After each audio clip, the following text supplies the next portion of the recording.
Ladies and gentlemen, you know, many of you heard about the three American firefighters that died in a plane crash trying to help put out the blazes that are going on in Australia.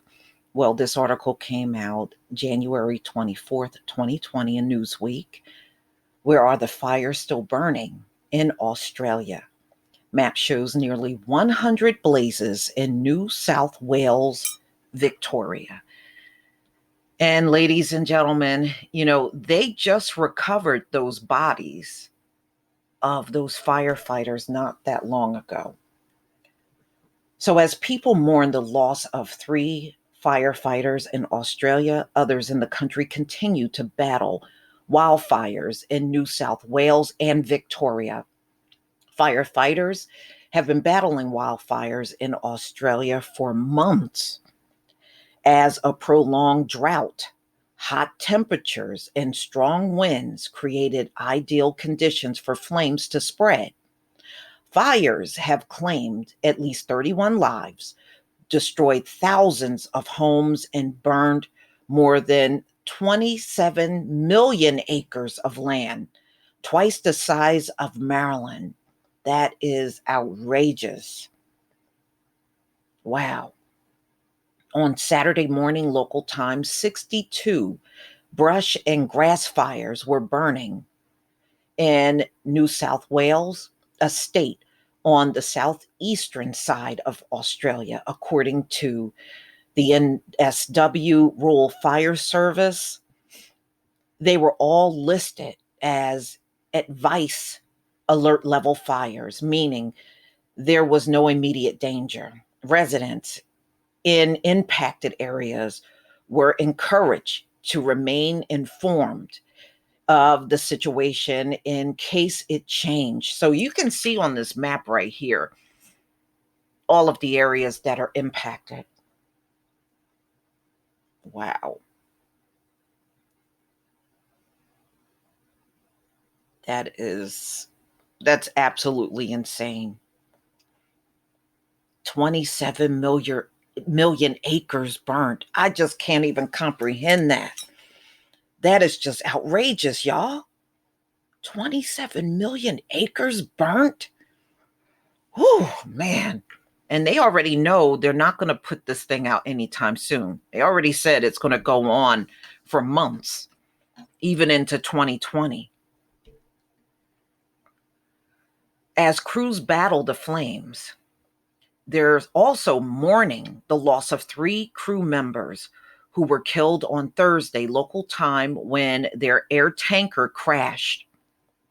The victims were identified as Americans: Captain Ian H. Macbeth, First Officer Paul Clyde Hudson, and Flight Engineer Rick A. DeMorgan Jr., who had gone to Australia to assist in fighting the fires.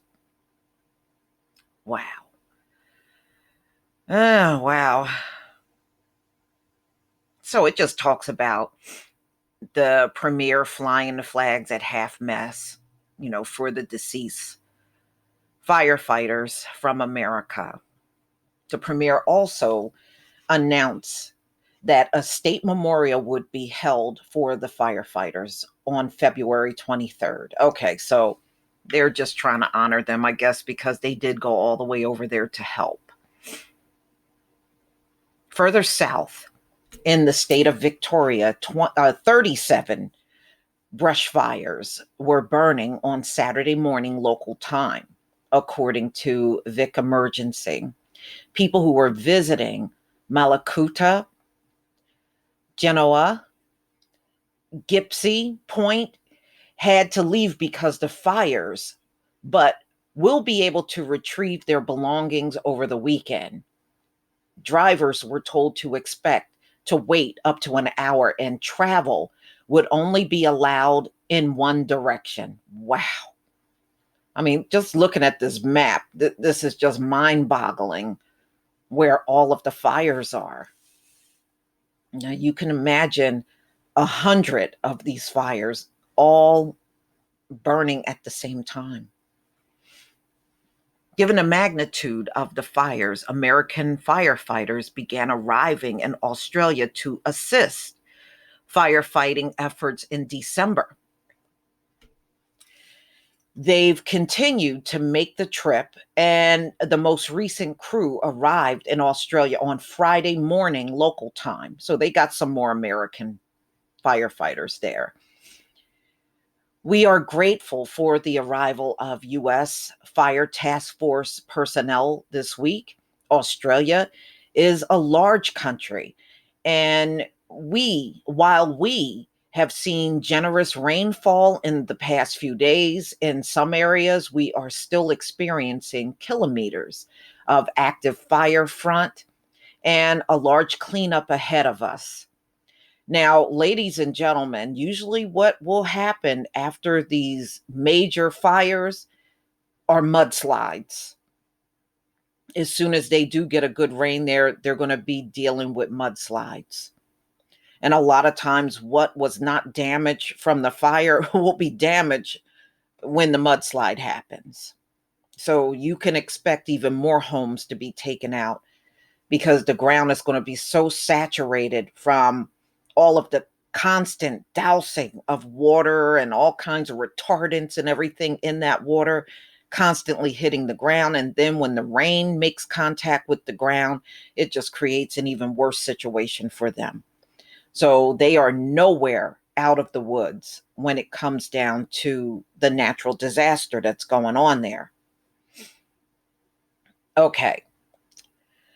Australia. Okay, let me just go down a little more. Okay, we're halfway through the summer, and there are still challenges ahead for us this season. Crews will be responsible for on the ground fire suppressant. So they already got their military on the ground fighting the fire. And you can see with all of the people they got fighting this thing, it's not going anywhere. Um, Filing fire management roles, according to the Department of Interior Director of the Office of Wildland Fire, Jeff Rupert. So, wow. Over 100 fires are still raging. Man, you know how you just look at a situation and you just know when this thing is finally over, Australia is never going to be the same. It's never going to be the same, y'all. You know, how do you put people back in these areas now? And you would think that a lot of these folks were in houses. Many of them were in trailers living out there. You know, they weren't even in houses at all or apartments. They were in trailers. It was a lot of them. And as you can see, whole areas are getting wiped out by this thing. I mean, I think this is definitely by far the worst I've ever seen. And I've seen some bad ones.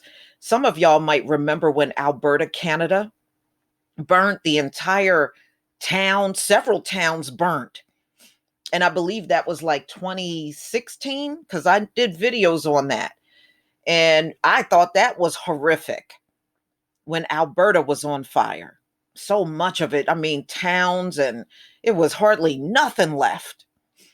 And then we seen all of the California fires. The California fires have been fierce too.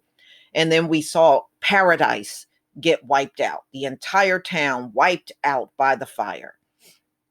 And people are still trying to live there. And the last I read, it probably was like a year ago, they said the water is badly contaminated there. So those residents that are there, they're using a lot of bottled water. They can't use that tap water. The tap water is contaminated. So, you know, many of those folks, they're not going to have a choice but to relocate when reality finally sets in.